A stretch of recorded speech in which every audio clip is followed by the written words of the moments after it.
Bones are amazing things. They hold us up, they support us, they make us strong. But bones have other uses. In the past, bones were thrown by diviners, seeking out the mysteries of the future. Now the bones are cubes, made of plastic or resin, but they still reveal things to us. As they fall from our fingers and rattle across the table, the story becomes clear. Welcome to Bone Throwers Theater, an RPG actual play podcast. Welcome back to Bone Throwers Theater for our commentary on the one shot of Shadowrun. My name is Aaron. This is Johnny. And I'm Jordan, and I was playing Jinx. And Aaron was playing Deacon, and we never got a name for me. We never got to Johnny's name. Or Mike. or Mike. Well, Mike unfortunately had to be written out of the story. Yes, unfortunately he had to leave. But that was... by the way, my name is Jeremy and was GMing this. Also playing Jeannie, and also playing Lily, and playing Mev. And didn't get to play Michael or Gabriel all that much because of Jordan's epic role. Yeah. Thank you, Jordan. You're welcome. It was a combination of the two because it was the foam and the lightning. Well, it's that first one where May didn't get to do pretty much anything that first round, and then the second round she rolled so low. Yeah. Mm-hmm. All she could do at that point, because she was down to 2 points of damage. Yeah. So all she could do was try and stand back up. Thanks to lightning and explosives. I was waiting for that explosive foam to be used like that for a while. I was waiting for May to pop out somewhere, and I could do that. And this is interesting, because we mentioned that I test ran this with a different group just to see how... One, I wanted to see how this memory mechanic would work. And I would say the differences in the two runs of this were vast. Vast. They gained so much memory very quickly, but honestly, they never got to the end. They only got one flashback in their entire run with 3 people. Everybody else gained like all the other 3 memory points. Mm-hmm. Fortunately, Johnny did not do it until very close to the end. I got my third one finally. Yeah, you even got to the third one. So it's interesting, the solutions to everything. That tank scene, though, where we kind of wrote out Mike's character, the troll, was one where it was written into the stories like, if anyone's going to die, they're going to die here. Yeah. Because of that liquid. Right. And I was like, oh, that's perfect. The test group, they almost died there. For like a split second, I thought about sticking my hand in the liquid and seeing like what would happen. But then I second thought. So, same solution, except it was the dwarf with the axe that went to break it. And the dwarf also, so there's something that we never talked about. They have what is called qualities, which is similar to our complications that we've done in Mini-6 before. So the dwarf had a quality... No, the dwarf has a natural ability to resist pathogens and toxins. Okay. Gave him a plus to that roll, so when he rolled after getting sprayed in the face with the goo, he was just like, oh, tastes salty. Man, that's all that happened. That's awesome. So I was like, well, and it was surprisingly, it was Yosef's character, so you can't imagine Yosef. But the solutions that were come up with were like surprisingly different. Mm. They took no explosives at all. Oh wow!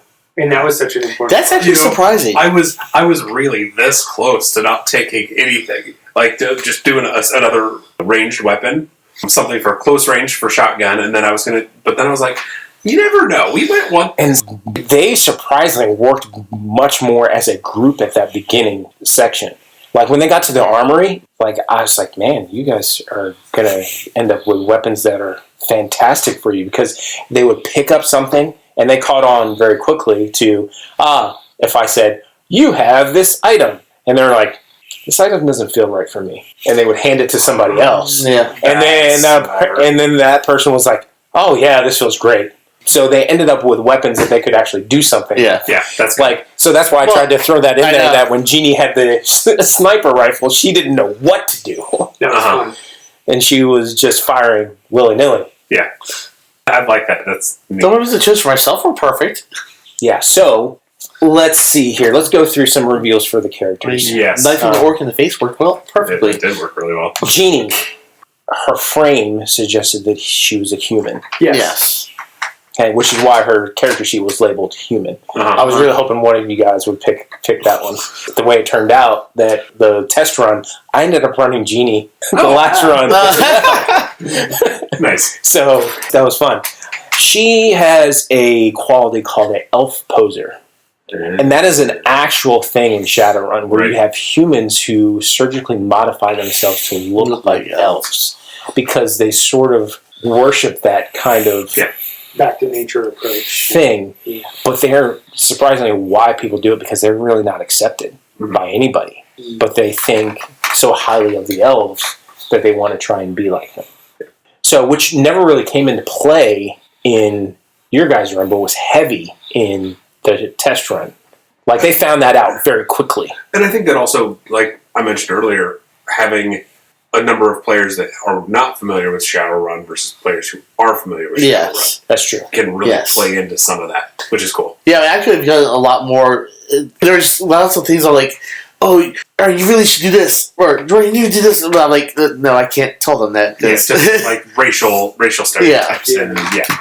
Yeah, so I didn't really talk about that much at the beginning, but that seems to be a similar thing across whatever world you're doing, that there's similar racial stereotypes, even in any, like a high fantasy thing. There's still that racial stereotype.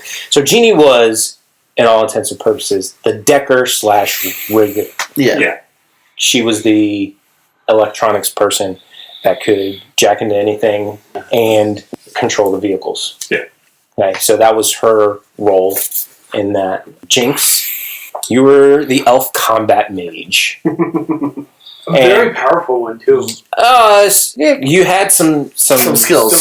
Some pop. Some skills. Yeah, you figured that out pretty quick, too. Like, yes. The room tattoos were sort of the giveaway on that one. Yeah. That was, you can almost tell at that point, you got some magic quality. And then the fact that you had no jacks. Yeah. Well, and that was I actually tried to tap into magic before that. And because you said you wanted to sit down and really center yourself. I was like, all right, you're going that way. And I was like, oh, this is going to be good. But you had levitate, which is why you levitated the troll when the dwarves disappeared. Yeah. And they disappeared because of what they were. Yeah. Not because of anything they did, because of what they were. Uh-huh. You had lightning bolt, you had physical barrier as skills, which you all used. Something you did not... something called mana bolt or mana ball, which targets someone's willpower instead of their physical thing. Needed that. So the first group, they did that. Like, Jaden was the one that picked the combat. That doesn't surprise me, because he knows all that kind of stuff. Well, no, he didn't know anything at that point. Well, he didn't know the character had it, but I'm saying he knows Shadowrun has that kind of stuff. Yeah, but they bursted in through the stairwell in the basement. That was his initial reaction, was to do something to try and make it so they couldn't see where they were. So I was like, mana bolt, which goes to the willpower. So they just got confusion at that point. That was something I was trying very hard to do. Was I was feeling like the character was... My interpretation of the character was very much like he was a talker, obviously. I don't think I can play a character who isn't a talker. But I was trying to use, like, persuasion, essentially. And if I had known that I had something that could lower someone else's willpower, that would have been really effective. The persuasion person was Deacon. Yeah. Which I tried once early on and didn't do anything with it afterwards. Deacon is the stock character of the face. So you had con, you had negotiation, intimidation, perception. I guess I did use some of those. Some of your skills, which is why that flashback was you negotiating on the bridge against someone who was about to commit an act of terror. Yeah. And I did actually want to ask you, who exactly was I working for? Because I said I was working for Kat just based off of... Right. So we'll get to that as part of the memory triggers. Some of the information that you got was about the mission, but not necessarily about your character. Yeah. So your character knew that greed played a portion into it, knew there was somebody that was working for greed, and then somebody was hired by Kat. Jeannie. Jeannie obviously was hired by Kat. You found out from her flashback. Yeah. The rest of us were then hired by Seder Crow. Yeah. So that was Deacon's character, was the face. The troll was an enforcer. Yeah. Okay. Troll enforcer. Had a lot of close combat, a lot of weapons kind of thing, a lot of intimidation, that kind of stuff. And I mentioned the troll's name is Muggs. Which is a very enforcer name. The other dwarf couldn't recognize Muggs. I thought it was funny when you said that you were listening to the Dresden series. I'm like, this kind of feels like a Harry Dresden story. It did. I'm like, man, I can see Lily as the archive. I can. We'll get back to some of these NPC inspirations. Yeah. And this comes way, way back, even before I even knew Dresden was a thing. So, Johnny's character, the orc, never got a name. Was a sprawlganger. You were just the fists. I used that. If we had gotten to your flashback, really, out of all the characters, I wanted to get to your information the most because you could have played a very different role in that garage scene. Yeah. Because your flashback was basically, you were tested to be a part of this group by a sprawlganger fight where you were in the ring with a bunch of people just fighting to protect whatever was in the duffel bag that you had no idea what it was. You were going to protect that duffel bag no matter what. Yeah. And then in the fight, someone was going to brush against the duffel bag or run into it or trip over it, and you would have heard a whimper from inside the duffel bag. You were going to succeed, and then the Johnson, Mr. Johnson is always the name of the person who hires you because they don't want to use their name. So everybody who hires a Shadowrun is always Mr. Johnson. No matter if it's a female or a male, it's always Mr. Johnson. Yep. Was going to say, you've done well. Now can you follow instructions? And was going to have you shoot into the bag. And that was going to be... That would be harsh. That was the actual test. It was not, could you fight everybody off? Would you shoot the bag knowing what was inside of it? I don't know that I could. So you were the sprawlganger. What was the character's name? Sledge. So, I have a question about how the whole thing ended. So, Jeannie made it to Extraction with Lily. Prototype. Mm-hmm. So why are we going back in?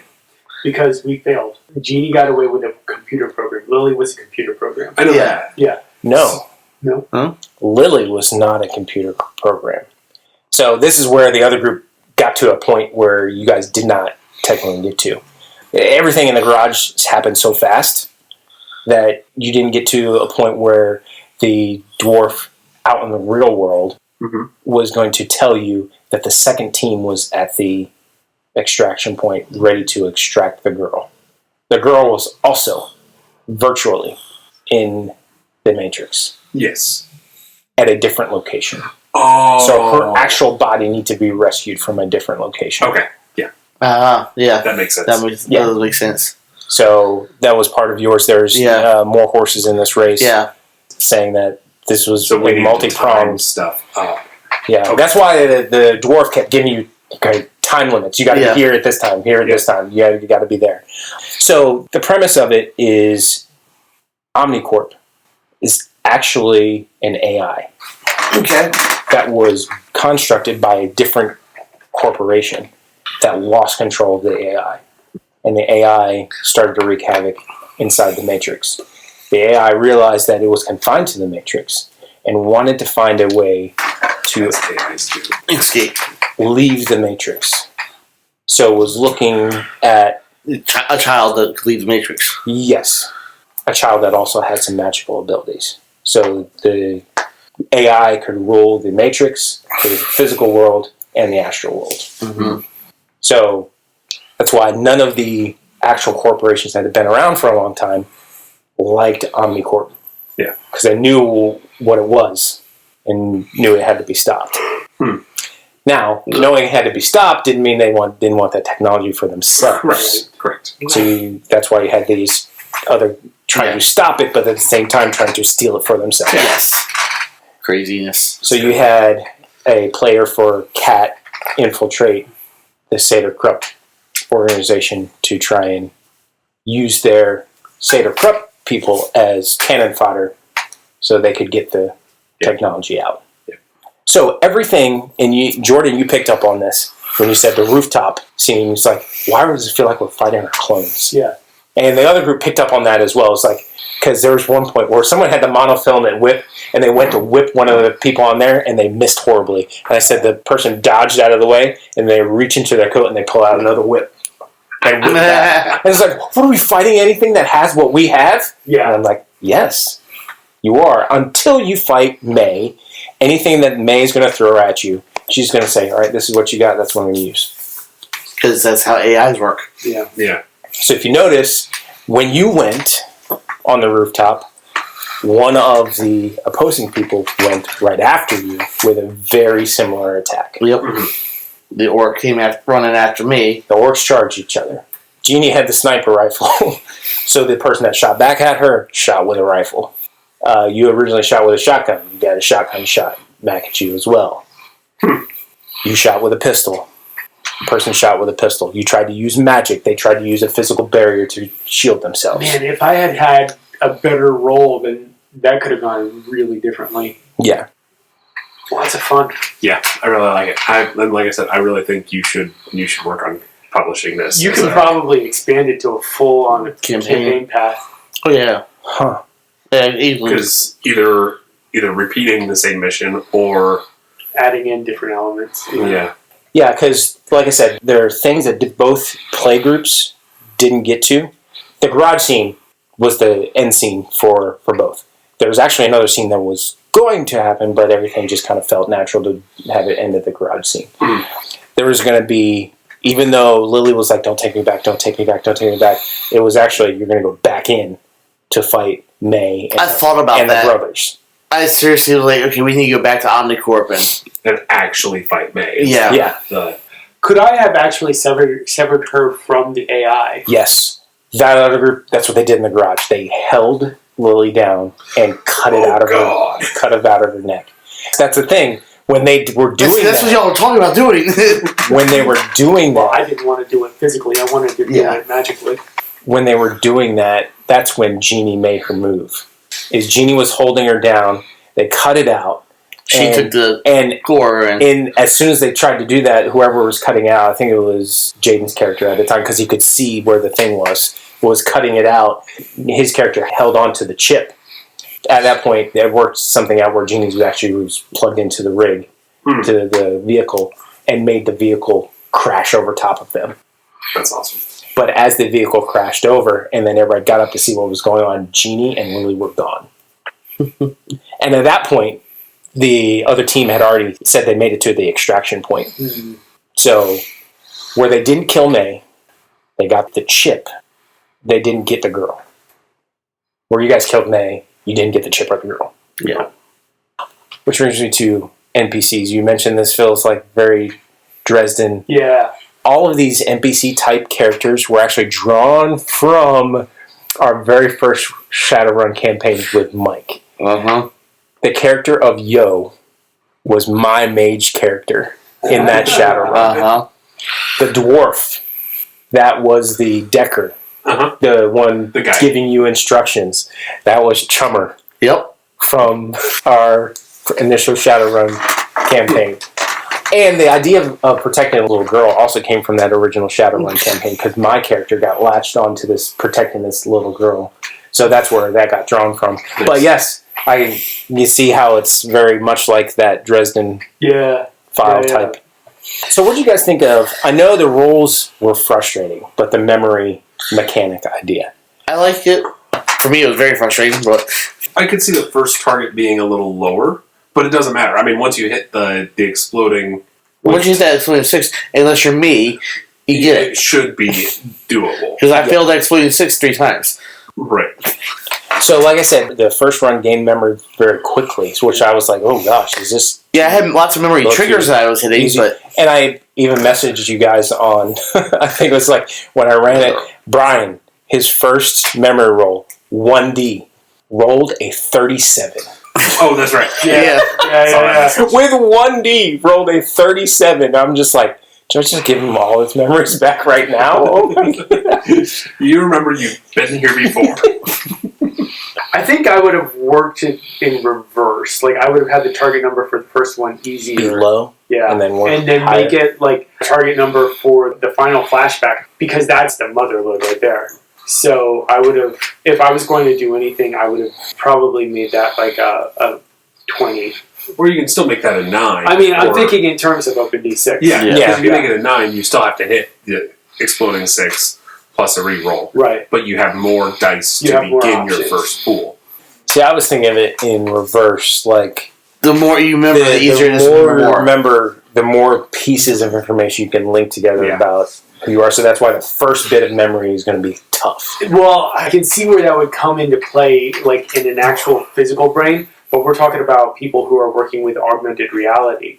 So to a certain degree, if you're hitting your memories early, then later, deeper information. I think the memory wipe is part of the upload into the Matrix. The memory wipe was a mistake, if you remember. He said that was a mistake. Like, this shouldn't have happened. This shouldn't have happened. It's a failsafe of May.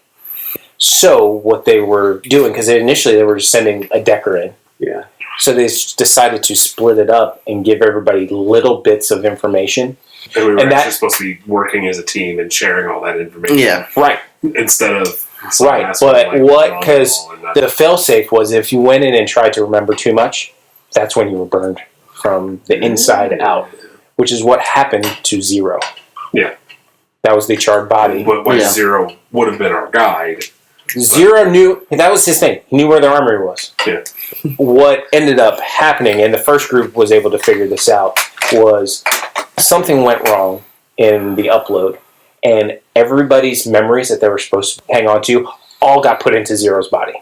Yeah. Which is what killed him. Yeah. I like it. Very, very cool. Yeah. And all in all, I like the system. I do like some of the changes from I do too. 3rd edition to 4th edition. However, I think they tried to simplify some things, but I think they made things more complex. Like your list of attributes is like, what? There's so many attributes. Yeah, they should kept the same attribute list. They should have. I like the edge points. I do like that a lot. And I like the change that they made to the rule of 6 and the rule of 1. So the edges, I think, were probably... So this edition is copyrighted 2013.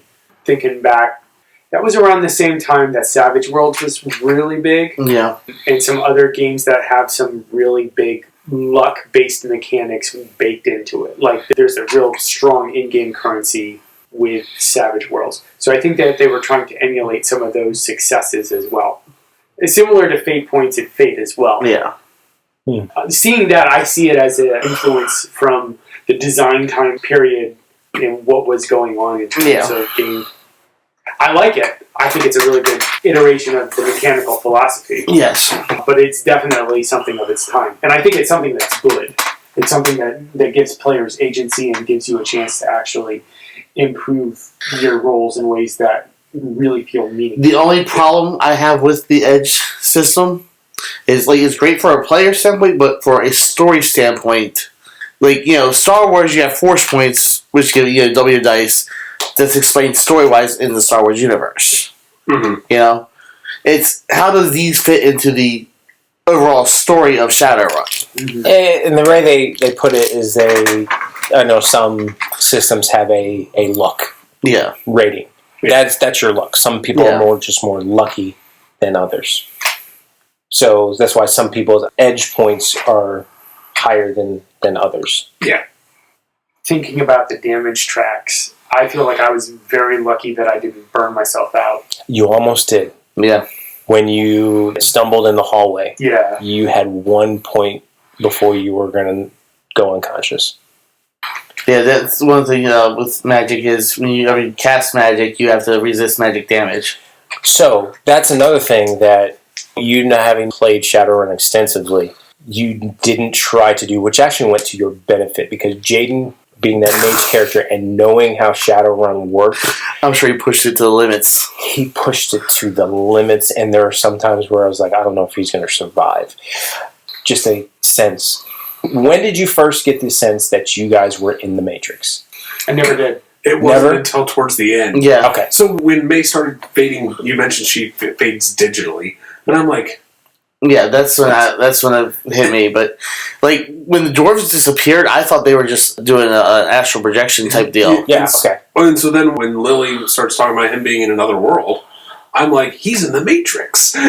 Yeah. I love that. You thought that the other guy was in the Matrix, and you guys were. Yeah. Yeah, no, it's like, but you've also got two people who haven't ever really played, and then one person who hasn't played in. So with that, you as the mage decided you were just going to look at the astral world, which is called astral perception. As a mage, you can do what's called astral projection, where you actually leave your physical body to travel on the astral plane.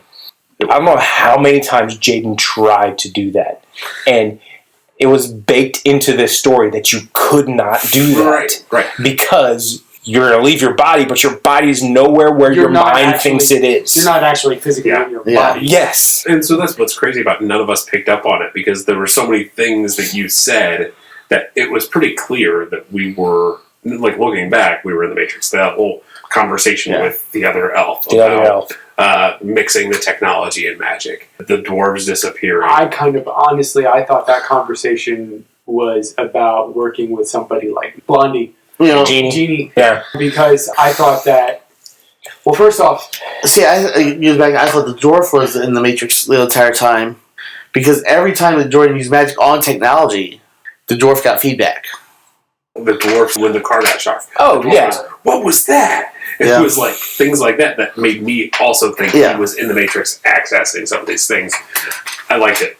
No. Well, he was controlling things in the Matrix. So he was actually controlling the car, which is why the people on the roof were there inspecting the cars like, why is this car showing up? And see, that's why I was like, I knew that's what he was doing, but I thought he was doing it from inside the Matrix. Right. Out in the real world. Yeah. So, like, I was thinking that the dwarves were doing something magical.